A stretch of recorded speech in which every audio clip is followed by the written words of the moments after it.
نبی کریم صلی اللہ علیہ وسلم جو کریں گے اور دیگر صالحین نیک لوگ اور فرشتے جو شفاعتیں کریں گے اس کے بارے میں تفصیل سے گفتگو جاری تھی۔ نبی کریم صلی اللہ علیہ وسلم کے ساتھ کچھ شفاعتیں خاص ہیں۔ اگر ہم اس سے پہلے یہ بات سمجھ لیں کہ شفاعت کی دو قسمیں ہیں، ایک خاص شفاعت ہے اور ایک عام شفاعت ہے۔ خاص شفاعت جو صرف نبی صلی اللہ علیہ وسلم کے ساتھ خاص ہے اور ان کے علاوہ کوئی بھی نہیں کر سکتا، وہ کون سی ہے؟ سب سے پہلی جس پر پہلے بھی گفتگو ہوئی تھی کہ نبی کریم صلی اللہ علیہ وسلم کی وہ شفاعت جو نبی صلی اللہ علیہ وسلم حساب کے شروع ہونے کے لیے کریں گے، جسے شفاعت عظمیٰ یا شفاعت کبریٰ یا مقام محمود بھی کہا جاتا ہے۔ نبی صلی اللہ علیہ وسلم پوری کائنات کے حساب کے شروع ہونے کے لیے جو شفاعت کریں گے وہ شفاعت عظمیٰ یا مقام محمود کہلاتی ہے، اور یہ شفاعت نبی صلی اللہ علیہ وسلم کے ساتھ خاص ہے اور کوئی نہیں کر سکتا۔ یہ سب سے عظیم شفاعت ہے۔ دوسری شفاعت خاص جو ہے نبی صلی اللہ علیہ وسلم کے ساتھ وہ یہ ہے کہ اہل جنت کا جنت میں داخلہ، کیونکہ لوگ جب جنت کے پاس جائیں گے تو جنت کے دروازوں کو بند پائیں گے، تو نبی صلی اللہ علیہ وسلم ہوں گے جن کی شفاعت سے وہ دروازے کھلیں گے۔ نبی صلی اللہ علیہ وسلم ہی سب سے پہلے جنت میں داخل ہونے والے ہوں گے، اور نبی صلی اللہ علیہ وسلم کی شفاعت سے جنت کے دروازے کھلیں گے۔ تو یہ شفاعت ہے نبی صلی اللہ علیہ وسلم اہل جنت کے جنت میں داخلے کے لیے۔ تو اہل جنت بھی اس وقت تک جنت میں داخل نہیں ہو سکے، جنتی لوگ جنت میں نہیں جا سکتے جب تک نبی صلی اللہ علیہ وسلم ان کی شفاعت نہ کر لیں۔ تو یہ نبی صلی اللہ علیہ وسلم کی شفاعت اہل جنت کی جنت میں داخلے کے لیے۔ اور تیسری شفاعت جو نبی صلی اللہ علیہ وسلم کے ساتھ خاص ہے ابو طالب کے لیے۔ نبی صلی اللہ علیہ وسلم ابو طالب کے عذاب کی تخفیف کے لیے شفاعت کریں گے۔ جناب عباس رضی اللہ عنہ نے نبی صلی اللہ علیہ وسلم سے سوال کیا تھا کہ ابو طالب جو کہ آپ کے چاچا تھے شرک کی حالت میں مرے، تو نبی صلی اللہ علیہ وسلم سے جناب عباس نے پوچھا تھا کہ ابو طالب جو آپ کی مدد کرتے تھے، آپ کا ساتھ دیتے تھے، کیا ان کا یہ ساتھ دینا آپ کو ان کو کچھ کام آئے گا؟ تو اس وقت نبی صلی اللہ علیہ وسلم نے فرمایا تھا کہ ابو طالب کو میری وجہ سے ان کے عذاب میں تخفیف کر دی جائے گی، اور ان کو جو عذاب کیا جائے گا وہ جہنم کے جوتے پہنائے جائیں گے، جہنم کے 2 انگار ان کے قدموں میں رکھے جائیں گے، انہیں جہنم کے جوتے پہنائے جائیں گے۔ یہ سب سے ہلکا عذاب ہوگا، لیکن اس کی وجہ سے ان کا سر کھولنے لگے گا، ان کا سر ابلنے لگے گا۔ یہ جہنم کا سب سے ہلکا عذاب ہے۔ نبی صلی اللہ علیہ وسلم کی بھی یہ شفاعت خاص ہے اور ابو طالب کے ساتھ خاص ہے۔ تو یہ 3 شفاعتیں جو نبی صلی اللہ علیہ وسلم کے ساتھ خاص ہے۔ یہاں ایک چھوٹا سا سوال پیدا ہوتا ہے کہ ابو طالب تو شرک میں مرا، لیکن یہ اللہ تعالیٰ نے خصوصیت عطا کی ہے نبی صلی اللہ علیہ وسلم، لیکن یاد رکھیں کہ ابو طالب سے عذاب ہٹایا نہیں جائے گا۔ ابو طالب جہنم میں ہوگا، اس سے عذاب دور نہیں کر دیا جائے گا، کیونکہ ان اللہ لا یغفر ان یشرک بہ، لیکن عذاب میں کچھ ہلکی سی تخفیف کر دی جائے گی۔ تو کیونکہ وہ شرک میں مرا تھا، اس شرک کی وجہ سے معافی نہیں ہے، لیکن نبی صلی اللہ علیہ وسلم کی مدد اور نصرت کی وجہ سے عذاب میں تخفیف کر دی جائے گی۔ تو یہ نبی صلی اللہ علیہ وسلم کے ساتھ خاص شفاعت ہے اور صرف ابو طالب کے لیے خاص ہے۔ تو شفیع جو ہے نبی صلی اللہ علیہ وسلم وہ بھی خاص ہے، اور جس کی شفاعت ہوگی یہ صرف ایک ہی ہے، ابو طالب ان کے ساتھ خاص ہے۔ اس کے علاوہ دیگر شفاعتیں ہوں گی جس میں نبی صلی اللہ علیہ وسلم، دیگر انبیاء اور نیک صالحین اور فرشتے سب مشترک ہیں۔ نبی صلی اللہ علیہ وسلم بھی یہ شفاعت کریں گے، صالحین بھی کریں گے، دیگر انبیاء بھی کریں گے، اور اسی طرح فرشتے بھی ہوں گے۔ یہ کہلاتی ہے شفاعت عامہ، جو سب کے لیے عام ہے۔ یہ کون سی شفاعت ہے؟ نمبر 1، وہ لوگ جو جہنم کے مستحق ہو چکے، موحدین میں سے وہ لوگ جو تھے توحید پرست، توحید پر مرے، توحید پر انہوں نے زندگی گزاری اور توحید پر ہی ان کا انتقال ہو، لیکن جہنم کے مستحق ہو چکے تھے اپنے گناہوں کی وجہ سے، تو یہ شفاعت کی وجہ سے جہنم میں داخل نہیں ہو۔ تو ان کی جب شفاعت کی جائے گی تو اس شفاعت کی وجہ سے وہ جہنم میں داخل نہیں ہو سکے گی۔ اس کے علاوہ دوسری شفاعت ہے شفاعت عامہ کی، وہ یہ ہے کہ وہ موحدین جو جہنم میں داخل ہو چکے، وہ توحید پرست جو جہنم میں داخل ہو چکے، ان شفاعت کی وجہ سے وہ جہنم سے نکال لیے جائیں گے۔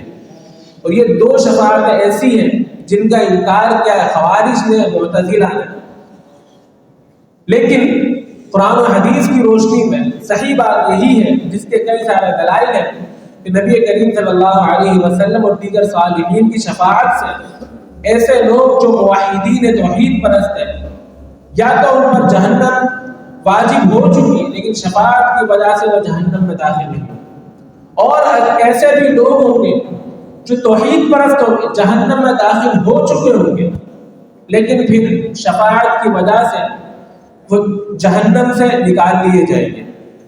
اسی طرح شفاعت عامہ کی جو تیسری قسم ہے، شفاعت ہوگی بلند درجات کے لیے، لوگ جنت میں داخل ہو گئے لیکن وہ بلند درجے نہیں ملے ہوئے، تو یہاں بھی انہیں شفاعت کام آئے گی، اور شفاعت کی وجہ سے وہ جنت کے بلند درجات پہ پہنچ جائیں گے۔ اور چوتھی شفاعت عامہ یہ ہے کہ بعض مومنین ان کو شفاعت نصیب ہوگی، اور اس شفاعت کی وجہ سے وہ بغیر حساب کے اور بغیر عذاب کے جنت میں داخل ہوں گے۔ تو یہ وہ شفاعت ہے جو حساب و عذاب سے بچا لے گی۔ اس شفاعت کی وجہ سے لوگ بغیر حساب کے اور بغیر عذاب کے جنت میں داخل ہوں گے، جیسا کہ ہم نے شروع میں عکاشہ بن محصن کا واقعہ پڑھا تھا کہ انہوں نے کہا تھا نبی صلی اللہ علیہ وسلم سے آپ دعا کیجیے اللہ تعالیٰ مجھے ان میں شمار کر لیں۔ نبی صلی اللہ علیہ وسلم نے ان کے لیے دعا کی اور کہا کہ تم ان میں سے ہو، کہ تم بغیر حساب کے بغیر عذاب کے جنت میں داخل ہو جاؤ گے۔ اور آخری جو شفاعت کی قسم ہے، تو ایسے لوگوں کے لیے جن کی نیکیاں بھی برابر ہوگی اور گناہ بھی برابر ہوں گے۔ ایک قول کے مطابق انہیں اعراف والے کہا جاتا ہے، اہل اعراف۔ تو یہ لوگ وہ ہوں گے جو رکے ہوئے ہوں گے، ان کی نیکیاں اور گناہ دونوں برابر ہیں، نہ جنت میں داخل ہو سکیں گے نہ جہنم میں داخل ہو سکیں گے۔ پھر انہیں شفاعت نصیب ہوگی اور اس شفاعت کی وجہ سے وہ جنت میں داخل ہو جائیں گے۔ تو یہ شفاعت کی اقسام مختلف جو قرآن و حدیث کی روشنی میں ثابت ہے، اور اس کے دیگر تفصیلی دلائل شروحات میں اور احادیث کی کتاب میں موجود ہے، جو ہم مختلف دروس میں مختلف عنوانات کے تحت سنتے رہتے ہیں۔ اور اس کے بعد ایک اور چیز کہ شفاعت کے متعلق لوگوں کے تین گروہ، ایک وہ گروہ جنہوں نے غلوف کیا۔ یہ کون ہے؟ غلوف اس حد تک کر دیا کہ اپنے شفاعہ بنا ڈالے، اپنے مرضی کے سفارشی گھڑ لیے کہ فلاں پیر، فلاں بابا، فلاں لوگ ہماری سفارش کریں گے۔ یہ کون ہے؟ یہ نصارہ ہے، عیسائی ہے، اسی طرح مشرکین ہیں جنہوں نے اپنے شفاعہ بنا ڈالے، اور اسی طرح غالی صوفیہ، صوفی جو صوفیت میں غلوف کر گئے، انہوں نے بھی بہت زیادہ غلوف کیا اور اپنے شفاعہ بنا ڈالے۔ تو یہ وہ لوگ ہیں جنہوں نے شفاعت کے معاملے میں غلوف کیا اور شرک کے باوجود یہ سمجھتے ہیں کہ ہم شفاعت کا مستحق ہوں گے، لیکن انہوں نے غلو کیا اور حد سے آگے نکل گئے اور اس حد تک پہنچ گئے کہ جس کی شریعت نے نفی کی ہے اس کو بھی انہوں نے ان کا اقرار کیا. تو یہ حد سے گزر گئے ایسے لوگ، تو یہ بھی شریعت کی روشنی میں درست نہیں ہے. دوسرے وہ لوگ جنہوں نے شفاعت کا انکار کرنا شروع کر دیا کہ جو گناہ گار ہیں ان کو کوئی شفاعت نصیب نہیں ہوگی، معتزلہ اور خوارج. تو یہ بھی وہ لوگ ہیں جنہوں نے شفاعت کے معاملے میں تفرید کری اور تنقیص کر دی اور قرآن و حدیث کی روشنی میں شفاعت کو نہیں سمجھا. اور تیسرے اہل السنہ اہل الحدیث ہیں جنہوں نے شفاعت کو قرآن و حدیث کی روشنی میں سمجھا اور صرف وہی شفاعت کے قائل ہوئے تو شروط کے ساتھ ثابت ہے. اور پیچھے بھی اس کا ذکر ہوا تھا کہ 2 شرطیں ہیں جسے ہم ذہن نشین کر لیں. کہ پہلی شرط یہ ہے کہ جو سفارشی ہوگا، جو شفاعت کرنے والا ہوگا، وہ اللہ کی اجازت سے سفارش کرے گا، شفاعت کرے گا. تو پہلی شرط یہ ہے جو سفارش کرنے والا اللہ تعالیٰ کی اسے اجازت ملے. دوسری شرط یہ ہے اللہ تعالیٰ جس سے راضی ہوگا اور جس کا حکم دے گا اس کی سفارش کی جائے. تو ہر بندہ اپنی مرضی سے سفارش نہیں کر سکتا. سفارش وہی کرے گا جس کو اجازت ملے گی. اور یہ نہیں ہے اب اجازت مل گئی جس کی چاہے سفارش کر لیں، نہیں، جس کی سفارش کرنے کی اجازت ملے گی، جس سے اللہ تعالیٰ راضی ہوگا، صرف اسی کی سفارش کر سکے گا. پھر شفاعت کا فائدہ کیا ہوا جب بندہ خود سفارش نہیں کر سکتا اپنی مرضی سے اور جس کی چاہے نہیں کر سکتا، شفاعت کا کیا فائدہ ہے؟ اس کی تفصیل سے وضاحت تو شیخ الاسلام ابن تیمیہ نے آگے اپنے تفصیلی کلام میں کی ہے. لیکن اس کا خلاصہ یہ ہے کہ یہ اللہ تعالیٰ کا خاص انعام ہوگا اپنے نیک بندوں کے لیے. کل قیامت کے دن جب کوئی کچھ نہیں کر سکتا، بات نہیں کر سکتا، اپنی گردن نہیں ہلا سکتا. نبی صلی اللہ علیہ وسلم کی حدیث ہے ایک شخص جہنم میں کھڑا ہے، اللہ تعالیٰ سے دعا کرے گا یا اللہ میرا چہرہ جہنم سے پھیر دے. اس میں اتنی جرت نہیں ہوگی کہ جہنم سے اپنی گردن پلٹ سکے. جب وہ دن ہوگا اس قدر، ایسے میں اگر اللہ تعالیٰ اپنے خاص بندوں کو یہ انعام دے دے کہ اس مجمع میں اللہ تعالیٰ کے حکم سے وہ لوگوں کی سفارش کرے اور جس کے لیے اللہ چاہے، تو یہ اللہ تعالیٰ کا انعام ہے مومنین پر، صالحین پر، انبیاء پر، کہ اس دن وہ اللہ کے حکم سے سفارش کرے. لوگوں نے انہیں دنیا میں دھتکار دیا دین کی وجہ سے، دین کی وجہ سے انہیں گالیاں سننی پڑی، لیکن کل قیامت کے دن جب وہ سفارش کریں گے لوگوں کی تو یہی لوگ دیکھتے رہ جائیں گے کہ کل ہم نے انہیں دھکے دیے، گالیاں دی، آج یہ سفارشیں کر رہے لوگوں کی. تو ان کے لیے عذاب ہوگا جنہوں نے مومنین کی، انبیاء کی توہین کی.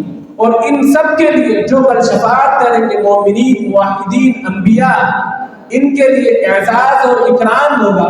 یہ اللہ تعالیٰ نے سفارش جو رکھی ہے اس کا فائدہ اور اس کا مقصد مومنین کا اعزاز، مومنین کو بلند مقام دینا، ان کی عزت رکھنا بھرے مجمع میں، یہ اللہ تعالیٰ کا احسان ہوگا مومنین پر اور انبیاء پر. اور یہی مقصد ہے شفاعت کا. اللہ تعالیٰ ہمیں سمجھنے کی اور عمل کرنے کی توفیق عطا فرمائے. مزید اس پر آئندہ جو نکات میں گفتگو ہوگی. اقول قولی ھذا واستغفر اللہ لی ولکم وآخر دعوانا الحمد للہ رب العالمین.